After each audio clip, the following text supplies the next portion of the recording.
அப்படித்தானே? ஏடி மெயின்ஸே முதலாளி, டைரக்டர் ஆபீஸ்ல இருக்கிறவன் அவன் ஒரு பெரிய முதலாளி.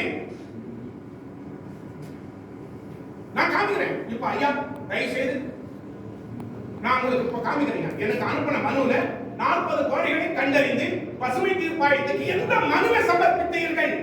நான் வழக்கு பண்ண போறேன். வா கோர்ட்டுக்கு வா. ஐயா ஆட்சி மனது தான் சொல்றேன். நான் சொல்றது மட்டும் இல்லையா, உன் அதிகாரிகளுக்கு பதில் எழுதியிருக்கான். கேட்டு அவங்க நமக்கு நான் இப்ப தரேன் அவங்களுக்கு.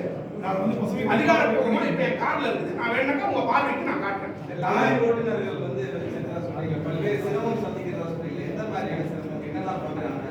ஐயா இப்ப என்ன வச்சு சொல்றீங்க? நான் ஐயா பி சாண்ட் எம் சாண்ட் நல்ல கேள்வி கேட்டிருக்கீங்க. ரொம்ப கோடி நமஸ்காரம். எம் சாண்ட் பி சாண்டியா நான் ஐயா விற்கிறேன். கலப்பட நான் ஐயா பண்றேன். பில்லு அதுக்கு எம் சாண்ட் பி சாண்ட் எல்லாத்துக்கும் டாக்குமெண்ட் தரையும். ஆனா எனக்கு கொஞ்சம் அவகாசம் கொடுக்குறேன். நீங்க எல்லாம் கார்ல இருக்குது எடுத்தாரு. இல்ல என் செல்லுல இருக்கு நான் காட்டுறேன். அதாவது நானே விற்கிறேன், நானே கலப்படம் பண்றேன், நானே எல்லாம் செய்யறேன்.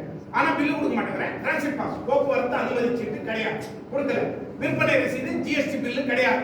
என்னன்னு தான் இதே பன்னீர்செல்வத்தான் தான் எழுதி வாங்குறாங்க.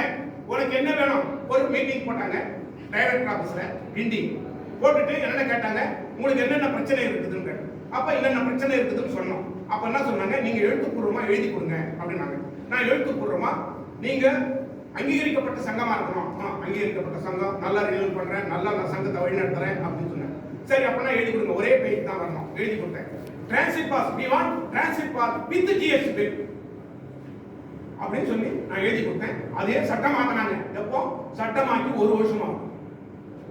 எல்லாத்துக்கும் நான் டாக்குமெண்ட் காட்டுறேன். எனக்கு அந்த ஒரு வாய்ப்பு கொடுத்தீங்கன்னாக்கா